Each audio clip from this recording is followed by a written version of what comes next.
bonjour. Eh bien, nous voilà arrivés au 8e jour de nos rencontres. Le chiffre 8, c'est le chiffre de la nouveauté, de la renaissance. Eh bien, souhaitons que cette nouveauté, cette renaissance soit vraiment actuelle dans notre vie. Alors, le texte que nous propose la liturgie aujourd'hui, c'est dans Jean chapitre 5, verset 1 et suivant, la guérison d'un paralytique. Alors, je n'en prendrai qu'une toute petite partie. Vous savez que dans chaque évangile, il y a tellement de choses riches, et je suis certain que si vous l'avez prié, l'une ou l'autre chose vous aura touché, différente de celle que je vous dirai maintenant, et c'est ça la richesse de la lecture en Église. Alors, je vous lis le début de cet évangile. Il existe à Jérusalem, près de la porte des brebis, une piscine qui s'appelle en hébreu Betzata. Elle possède 5 portiques, sous lesquels gisait une foule de malades, aveugles, boiteux, impotents.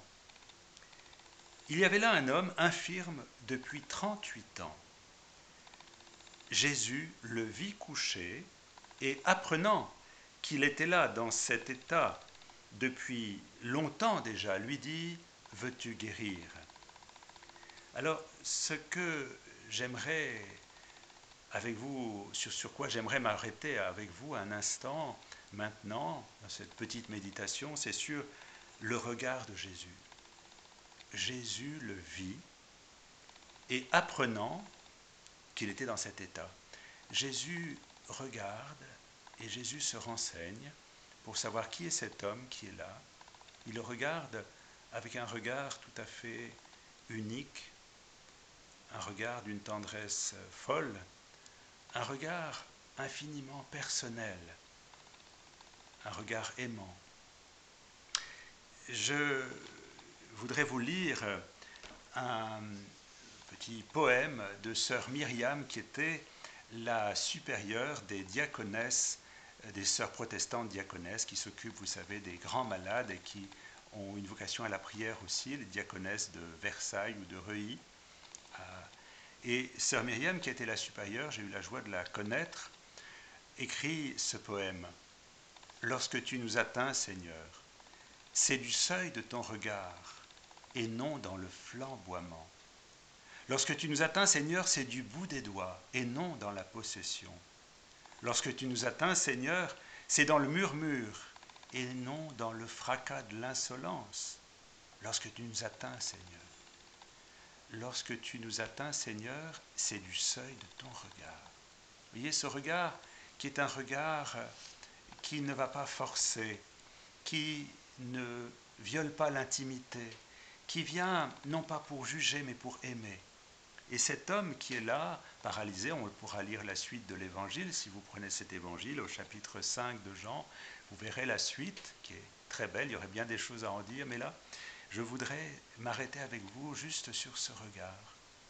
Il y a un chant que j'aime beaucoup, que peut-être des plus anciens ont connu, c'est un chant où on voit Jésus qui passe et qui regarde, et il y a ce refrain « Oh, ce regard, je ne l'oublierai jamais.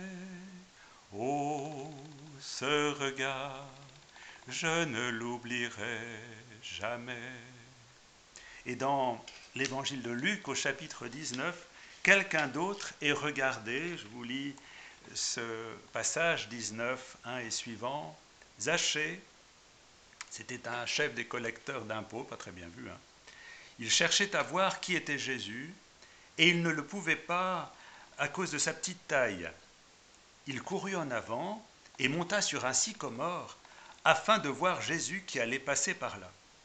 Quand Jésus arriva à cet endroit, levant les yeux, il dit à Zachée, « Descends vite, il me faut aujourd'hui demeurer dans ta maison, descends vite. » Vous voyez ce regard qui repère celui que personne ne veut voir parce qu'il est petit, parce qu'il est mal vu.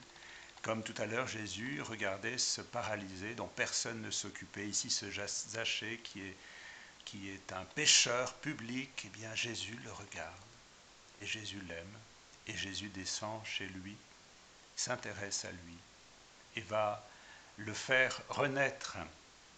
Oui, Dieu est là où personne ne pense qu'il puisse venir, c'est-à-dire là où nous sommes en vérité. Ce n'est pas la peine de chercher à être autre que ce que nous sommes. Dieu nous aime tel que nous sommes.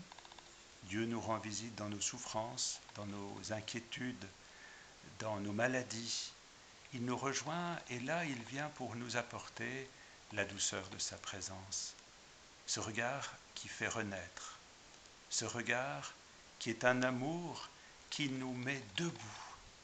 Parce que ce paralytique, tout à l'heure, eh bien, il va se mettre debout et Jésus va l'inviter à prendre son grabat, c'est-à-dire à reprendre toute sa vie et toutes ses épreuves pour se mettre à marcher, comme Zachée va renaître. Il va renaître dans le regard de Jésus et renaître pour tous.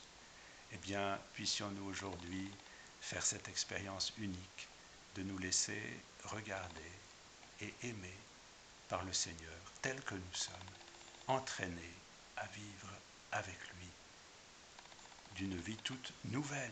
C'est le 8e jour.